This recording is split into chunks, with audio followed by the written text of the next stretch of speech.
Hi everyone and welcome back to VLOGMAS Day 6. Today I wanted to bring you a week in my journals vlog. So I recorded when I had big journaling sessions. Even though I have a daily journal, I only do around 3 journaling sessions each week. Usually they are at work, sometimes at the beginning of the workday, which is mostly on Mondays, and sometimes during my lunch break, as you will see in the second clip of this video. I prefer to journal in batches to still have my thoughts/events fresh in my head, but without having the burden of having to journal each day, which I have found has put me off journaling a little bit. Even though that's what I usually do, I still carry my journal around with me everywhere I go. I want to have the opportunity to write down some last-minute thoughts or to have somewhere to vent whenever something happens or a feeling comes up. I had a journal for the entirety of high school through the app Day One, and I was really rigorous with writing in it every single day. Then I went to college and stopped updating it so frequently. I experimented with other types of planners and journals, but never had a consistent journaling routine until last year when I repurposed a daily planner that my dad gave me, and I used it as a daily journal. The habit sort of stuck, and I have kept it ever since. This is a great meditation practice for me. I like to write down what happened during the day, and sometimes I write down my feelings over these specific things. Other times it's just a chronological list of things that happened.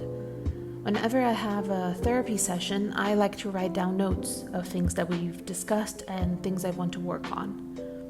And whenever I have a bad day or just want to vent, I just write freely in long paragraphs without worry. This flexibility is of what goes on my journal, and how I do that has made the practice a whole lot easier to keep up with. I just do whatever I want.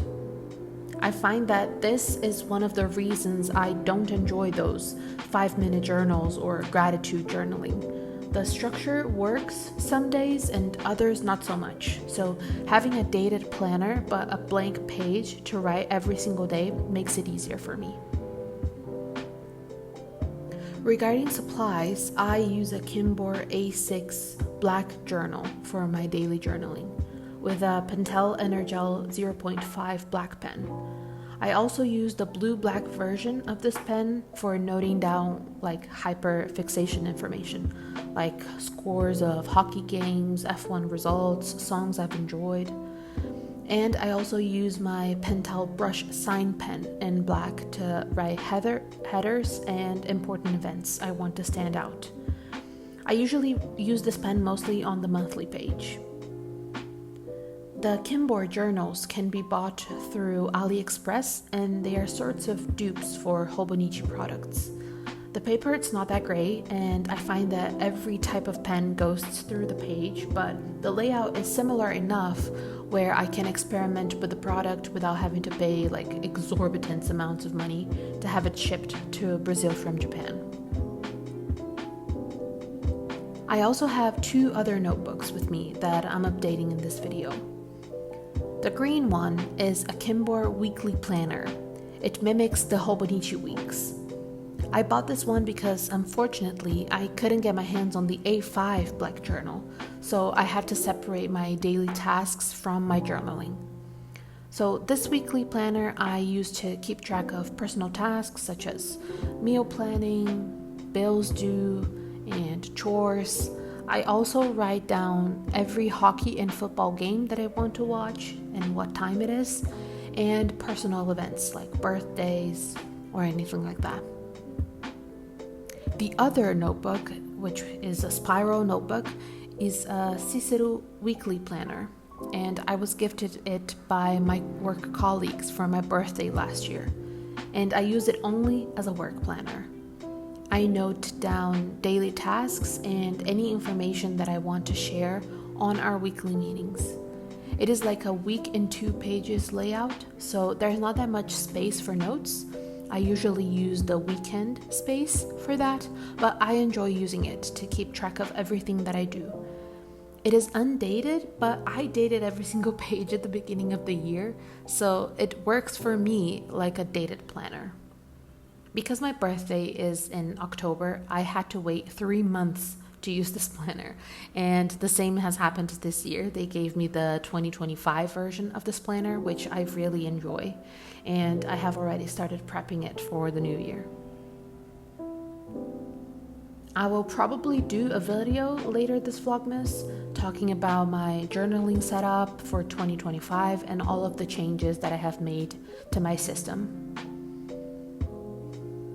Journaling for me is a way to put my thoughts in order and also to memory keep. I think the A6 size, as portable as it is too small for the amounts of things that I want to do. So I intend on working through this hurdle with my new setup. I journal in English in my A6 and in a mix of English and Portuguese in my weeks and strictly in Portuguese at my work journal. This makes sense in my head somehow. I enjoy journaling in English in my A6 because, as I said, I take this with me everywhere.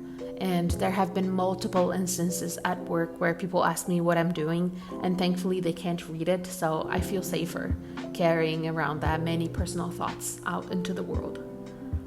And my handwriting is quite small, so that also helps. But yeah, this is what my journaling practice looks like today. Let me know if you journal daily and what your habits look like in the comments down below. I'll see you guys tomorrow for a daily vlog. Bye!